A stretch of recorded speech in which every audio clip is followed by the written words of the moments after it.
할렐루야. 세종 수목음 드림교회 이범석 목사입니다.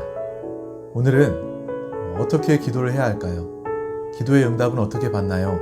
라는 주제를 가지고 함께 이야기를 나누기를 원합니다. 하나님은 알파와 오메가이십니다. 하나님은 시작과 끝이시고 또 우리의 삶 가운데서도 하나님은 우리의 시작과 끝이셔야 합니다. 따라서 우리의 기도 역시도 모든 일보다 앞서서 기도로 시작해야 합니다. 기도로 시작하고 기도로 행하고 기도로 응답을, 결과를 누리게 되는 것입니다. 우리의 기도는 하나님의 마음을 또 하나님의 계획을 발견하는 것입니다. 우리의 기도가 하나님의 결정을, 하나님의 계획을 절대로 바꿀 수 없습니다. 하지만 많은 믿는 사람들이 기도하면서 나의 기도를 통해서 나의 뜻이 관철되기를 원하는 그러한 모습으로 기도하는 모습을 보게 됩니다. 우리의 참된 기도는 하나님 아버지의 뜻을 아는 것입니다. 그분의 마음을, 계획을 깨닫는 것입니다. 절대로 우리는 하나님의 계획을 바꿀 수 없습니다. 우리는 많은 경우에 있어서 하나님의 뜻과 상관없이 나의 욕심과 욕구를 위해서 기도하는 경우들이 참 많이 있습니다. 그것은 하나님의 뜻과 일치되지 않습니다.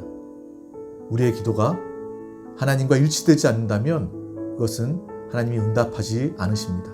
이 땅의 모든 인류의 역사가 하나님의 주권과 계획 가운데 이루어진 것처럼 우리의 기도 역시도 하나님의 뜻대로 이루어지는 것입니다. 우리가 하나님의 뜻과 계획을 알고 그곳 가운데 우리가 거하며 속하여서 기도할 때 그것이 바로 응답받는 기도가 될 것입니다. 또한 하나님은 기도를 필요로 하십니다. 하나님께서는 모든 것을 다 하실 수 있지만 믿음의 사람, 믿음의 기도를 원하십니다. 하나님은 기차와 같습니다. 또 우리는 철로와 같습니다. 하나님께서는 모든 것을 하실 수 있고 하나님의 계획, 하나님의 뜻을 이룰 수 있지만 철로와 같은 하나님과 하나 되어 한 뜻과 한 방향으로 달려나아가는 철로가 있을 때 하나님께서는 그 길을 기쁨으로 하나님의 뜻대로 달리십니다. 그래서 우리의 기도는 하나님의 마음에 합한 기도가 되어야 되고 하나님의 뜻하는 기도가 되어야 되고 하나님의 뜻을 신속하게 이루어드리는 그러한 기도가 되어야 합니다. 우리가 기도하는 가운데 하나님의 뜻에 합한 기도인지 우리는 물을 수 있어야 하는 것입니다. 또 이 고난을 통해서 하나님께서 무엇을 원하시는지 물어야 하는 것입니다. 또 이것을 하나님께서 이루어 주셨을 때 하나님과 하나님 나라에 어떠한 유익이 있는지 점검하면서 항상 기도해야 하는 것입니다. 우리가 하나님의 뜻과 하나님의 생각, 하나님의 그 마음에 공감하는 기도를 하나님께 올려드릴 때 지옥은 떨리게 되고 원수 마귀사냥신은 떠나가게 됩니다. 우리가 기도하는 것 역시도 성령의 인도하심과 기름 부으심으로 기도해야 합니다. 우리 마음 가운데 기도의 짐이나 또 기도의 느낌을 가질 때가 있습니다. 그럴 때 성령님께서 우리 가운데 인도하심을 우리가 깨닫고 그 자리에서 기도하는 저와 여러분이 되어야 합니다. 성령 하나님께서 기도의 짐, 기도의 부담, 느낌을 주시는데 우리가 기도하지 않는다면 우리의 기도의 느낌은 점점 더 사라지게 될 것입니다. 우리는 성령의 기름 부음을 통해서 기도할 수 있고 성령으로 충만하여 기도할 수 있고 성령께서 이루시고 응답하심을 기도의 응답으로 보게 되는 것입니다.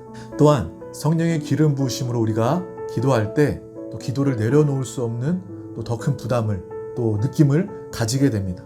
우리는 그러할 때 비로소 금식하며 기도할 수 있게 되는 것입니다.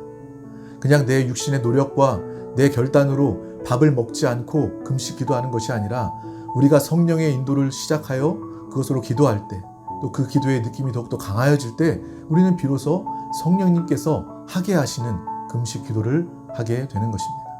음식이 생각나지 않고 오직 이 나의 모든 상황 환경 가운데 주님의 뜻이 이루어지기를 원하는 간절한 그 바람이 우리 가운데 임할 때 성령의 역사로 우리 가운데 충만하게 채워질 때 우리는 비로소 기도할 수 있고 또 우리는 금식할 수 있는 것입니다. 우리는 자신의 번영을 위해서 기도하지 않는 법을 배워야 합니다. 오직 하나님의 영광과 또 이 땅 가운데 하나님의 나라, 하나님의 통치와 다스림이 임할 수 있도록 우리는 기도해야 합니다. 우리의 기도 가운데 정말 우리의 상황과 환경 가운데 주님의 다스림이 임하게 된다면 그것이 곧 응답이 됩니다.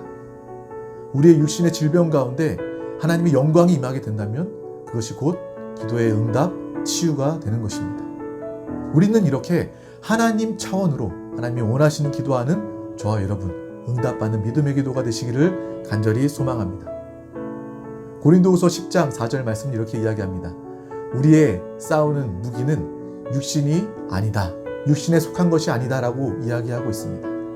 실로 우리는 이 말씀을 기억해야 합니다. 우리가 악한 원수 마귀 사단 귀신과 싸우는 무기는 바로 육신과 세상에 속한 무기가 아니라 기도라는 가장 강력한 무기입니다.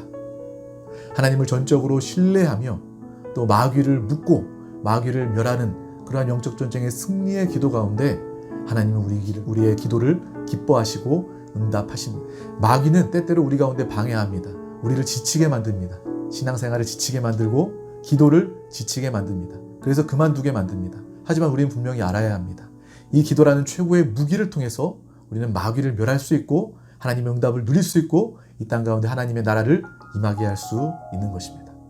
오늘부터라도 다시 믿음으로 바라보며 선포하는 기도하는 우리 모두가 되기를 축복합니다. 할렐루야!